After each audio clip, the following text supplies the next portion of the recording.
বেপরোয়া বালি বোঝাই ট্রাক্টরের ধাক্কায় এক মহিলার মৃত্যুকে কেন্দ্র করে উত্তেজনা ছড়ালো বাঁকুড়ার গঙ্গাজল ঘাটি থানার রামহরিপুর এলাকায়। ঘাতক ট্রাক্টরটিকে আটক করে দীর্ঘক্ষণ বিক্ষোভ চলে এলাকায়। পুলিশ ঘটনাস্থলে গেলে পুলিশকে ঘিরেও ক্ষোভে ফেটে পড়েন স্থানীয়রা। পরে পুলিশ মৃতদেহটি উদ্ধার করে ময়নাতদন্তের জন্য বাঁকুড়া সম্মেলনী মেডিকেল কলেজে পাঠিয়েছে। স্থানীয় সূত্রে জানা গেছে, শালী নদী থেকে প্রতিদিন বেশ কিছু ট্রাক্টর অবৈধভাবে বালি তুলে তা অন্যত্র পাচার করে। বেপরোয়া গতিতে সেই ট্রাক্টরগুলি যাতায়াত করে স্থানীয় রামহরিপুর এলাকার ওপর দিয়ে আজ দুপুরে আচমকায় অবৈধ বালি বোঝাই একটি ট্রাক্টর রামহরিপুর গ্রামের কাছে পিষে দেয় স্থানীয় চড়াডি গ্রামে তন্দ্রা সিংহ নামের এক বাসিন্দাকে। ঘটনাস্থলে ওই মহিলার মৃত্যু হলে মৃতদেহ আটকে রেখে বিক্ষোভ দেখাতে থাকেন এলাকাবাসী। পরে পুলিশ মৃতদেহ উদ্ধার করে ময়নাতদন্তের জন্য পাঠালেও ঘাতক ট্রাক্টরটিকে আটকে রাখেন স্থানীয় বাসিন্দারা। অবিলম্বে অবৈধ বালি পাচার বন্ধ এবং বেপরোয়াভাবে এলাকা দিয়ে ট্রাক্টর চলাচল বন্ধ না হলে আগামী দিনে আরো বৃহত্তর আন্দোলনে হুঁশিয়ারি দিয়েছেন স্থানীয়রা। আমি বাড়ির থেকে যখন আসি আমাকে ফোন করে আমার ভাগ্নি, বড় ভাগ্নি, যে মামা তুমি যাও, তো আমি মাসিক আর দেখতে পাবে না। আমরা তখন হঠাৎ ডিউটি ছেড়ে পরে আমরা এখানে এসে দেখি যে আমার দিদি এখানে পড়ে আছে। এখনো পর্যন্ত মালিকের কোনো খোঁজ খবর নেই। যতক্ষণ না রাস্তায় মেটামেটি হচ্ছে এইখানে সবাই পাবলিক বসে থাকবে। আইন প্রশাসন সেটা দেখা যাবে। ওরা বলছে থানাতে আসতে, থানায় মিউচুয়াল করে আমরা করবো না, আমরা মিউচুয়াল করবো রোডের মাঝেই। কারণ ওখানে থানাতে গেলে থানা পার্টির লোক আরো লোক অনেক কিছু যাবে, সব ওগুলো বন্ধ হয়ে যাবে, কেস ওইখানে দেওয়া যাবে। তার যেহেতু একটা বাচ্চা ছেলে এখনো পর্যন্ত আছে, তাকে আনা হয়নি, কারণ তার স্কুল থেকে বাড়ি পর্যন্ত পৌঁছে দেওয়া হয়েছে। সে এখনো পর্যন্ত জানে না খবরটা কি হয়েছে।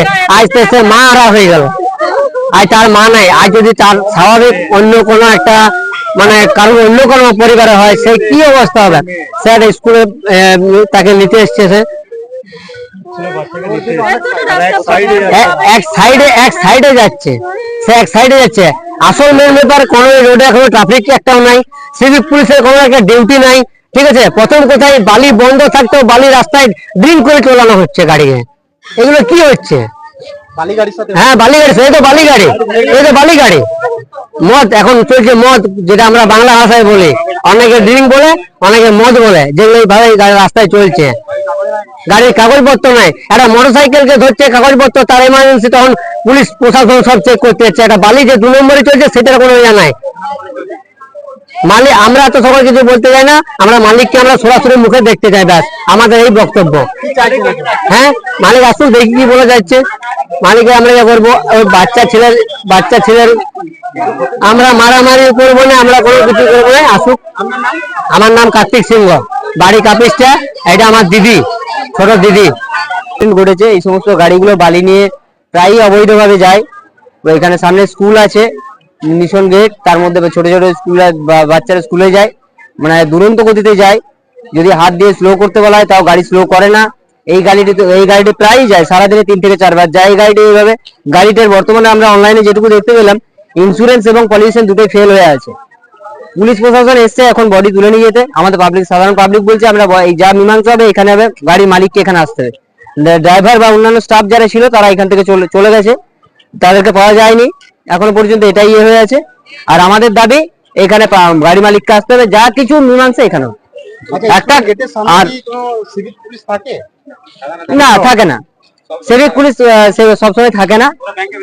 আমি তাদের নাম বলতে চাইছি না। কোনো একজন সিভিক ভলেন্টিয়ার আছে যিনি কিন্তু প্রত্যেক দিন, মানে ওনার টাইমে উনি যদি ডিউটিতে থাকে তখন ছেলেদেরকে সুন্দরভাবে বের করে দেয়। বাকি কোনো সিভিক ভলেন্টিয়ার রাস্তাতে থাকে না। আপনি দুটো স্কুল আছে, তারপরে এরকম রেগুলার গাড়ি চালাচ্ছে সব সময়। হ্যাঁ, বলুন। আচ্ছা, আপনার নাম? না, কোন গাড়ি যেমন যায়, বুদ্ধদেব প্রামাণিক, রামহরিপুর। সন অফ বেঙ্গল বাংলার খবর আপনাদের সাথে, আপনাদের পাশে আমরা সর্বদাই রয়েছি। সঙ্গে থাকুন, দেখতে থাকুন সন অফ বেঙ্গল বাংলার খবর।